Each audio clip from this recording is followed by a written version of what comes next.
जय श्री राम। प्यारे भक्तों, ये कमेंट किया है हमारे पास मुकेश जी ने कि माता जी भगवान के किस रूप को अपना इष्ट माने ताकि हमें पूरा लाभ प्राप्त हो। सबके अलग अलग मत हैं, कोई कुछ बताता है, कोई कुछ बताता है। आप अपने हिसाब से हमारा मार्गदर्शन करिए ताकि हम अपने इष्ट का चयन कर सकें। अच्छा प्रश्न है प्यारे भक्तों, ध्यान से सुनिएगा। और हमारा दूसरा चैनल है ज्ञानदूत, आप उसकी वीडियोस देखना चाहते हो तो इसी वीडियो के डिस्क्रिप्शन बॉक्स में आपको लिंक मिलेगा। प्यारे भक्तों, कितने ही इष्ट देव हैं जिनकी गिनती नहीं की जा सकती। जब तक आप इन आँखों से साक्षात दर्शन नहीं कर लेते, यानी कि साक्षात दर्शन करने के बाद ही आप निश्चय नहीं करेंगे, तब तक आप कल्पना में ही रहोगे। यानी कि कहने का मतलब ये है कि जो अनंत इष्ट देव हैं उनको आपने आंखों से तो देखा नहीं है, और जब तक आप आंखों से नहीं देख लोगे तब तक आप जान कैसे पाओगे कि हमारे ये इष्ट हैं। क्योंकि जो देखा जाता है उसी को लोग मानते हैं, और फिर जब तक कल्पना में रहोगे तो भटकते ही रहोगे, आप किसी निर्णय पर पहुंच नहीं पाओगे। तो इसको ऐसे भी कह सकते हो कि कल्पना निराकार भगवान की मूर्ति है जो साकार के द्वारा जानी जाती है। क्योंकि निराकार का रंग रूप नहीं होता, जब रूप रंग ही नहीं होता तो आप कैसे जानेंगे। इसलिए साकार के द्वारा ही आप निराकार को जान सकते हो।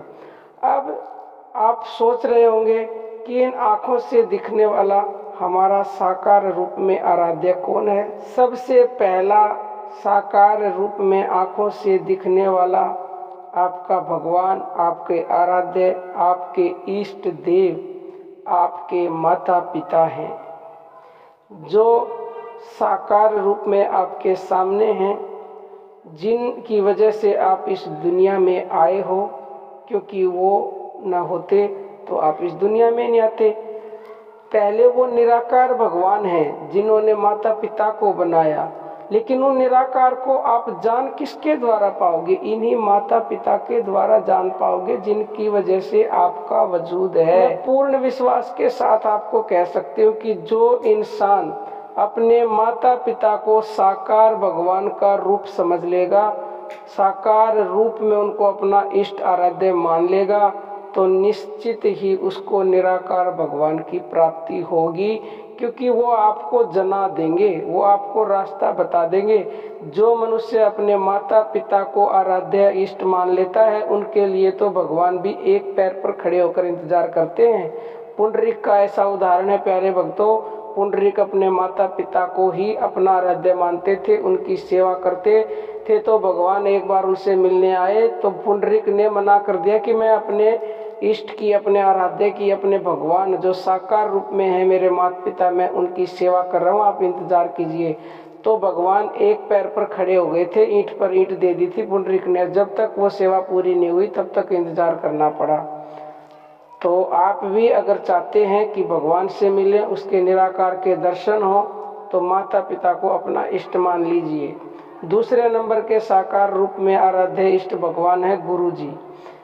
गुरु जी को जो मनुष्य साकार रूप में भगवान का रूप मान लेगा, वो समझ लो सब कुछ पा लेगा।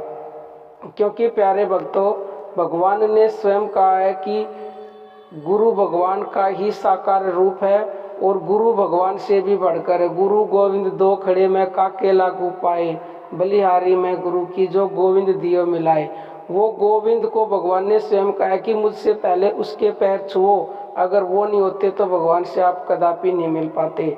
तो साकार रूप में हमारे सामने हैं गुरु और माता पिता, और उसके बाद भी हम पता नहीं कहाँ कहाँ भटकते हैं कि हम मंदिरों में जाते हैं, मस्जिदों में जाते हैं कि वहाँ में साकार रूप में भगवान मिल जाए। साकार रूप में भगवान यही हैं। इनको जो मनुष्य भगवान मान लेगा, अपना इष्ट मान लेगा, उनको ये आपको मिलवा देंगे। फिर चाहे आपके मन में राम की मूर्ति बसी हो कि मुझे राम से मिलना है, तो वो राम को ही मिलवा देंगे। कृष्ण की मूर्ति से तो कृष्ण से ही मिलवा देंगे वो। तो हमारा कहने का अर्थ ये है कि आप शुरुआत करें यहाँ से, आगे के रास्ते अपने आप वो बना देगा। उसकी जिम्मेवारी है। कृष्ण भगवान ने स्वयं कहा है कि जो मनुष्य भगवान की भक्ति करता है, ये भगवान ही है माता पिता और गुरु, तो उनके प्राप्त की रक्षा और अप्राप्त की प्राप्ति करवाना भगवान का जिम्मा है। तो प्यारे भक्तों, अब आप ऐसे भी सोच सकते हो कि हम तो कहते हैं राम को भजो, कृष्ण को भजो, या किसी और में विश्वास हो उसको भजो, क्योंकि प्रतिदिन कमेंट आते हैं और वीडियो में भी बोलते हैं। लेकिन अगर आपने शुरुआत यहाँ से कर दी, क्योंकि ये साकार रूप में है। अब कृष्ण का आपको ने साकार रूप कभी देखा नहीं है, ना राम का देखा, ना शिव का देखा है। तो जो साकार रूप में भगवान ने आपके पास भेजे हुए हैं, पहले उनको आप इष्ट मानो और उसके बाद वो आगे का जरिया आपके आप बना देगा। अगर आप फिर चाहते हो कि मुझे कृष्ण के दर्शन हो जाए, राम के हो जाए, तो वो ऐसा जरिया बना देगा, वो उसी रूप में उनके दर्शन करा देगा आपको। ये प्रश्न हमसे किया इसीलिए किया है, उनको पता ही नहीं है कि हमारे इष्ट हमारे घर में हमारे माता पिता और हमारे गुरुजी हैं। और जब तक आप अपने माता पिता को या अपने गुरुजी को अपना इष्ट नहीं मानोगे, अपना आराध्य नहीं मानोगे, तब तक आपको अपने इष्ट मिल भी नहीं सकते। अगर मिल गए तो कभी काम बनेगा, कभी बिगड़ेगा, बनेगा बिगड़ेगा। तो हमारी आपसे विनम्र प्रार्थना है कि प्यारे भक्तों, अगर देखो करना तो आपको हम तो बता सकते हैं, समझा सकते हैं, सही सलाह दे सकते हैं, सही ज्ञान दे सकते हैं, बाकी मानना ना मानना आपकी मर्जी है। अब हम अपनी वाणी को विराम देते हैं। जय श्री राम प्यारे भक्तों।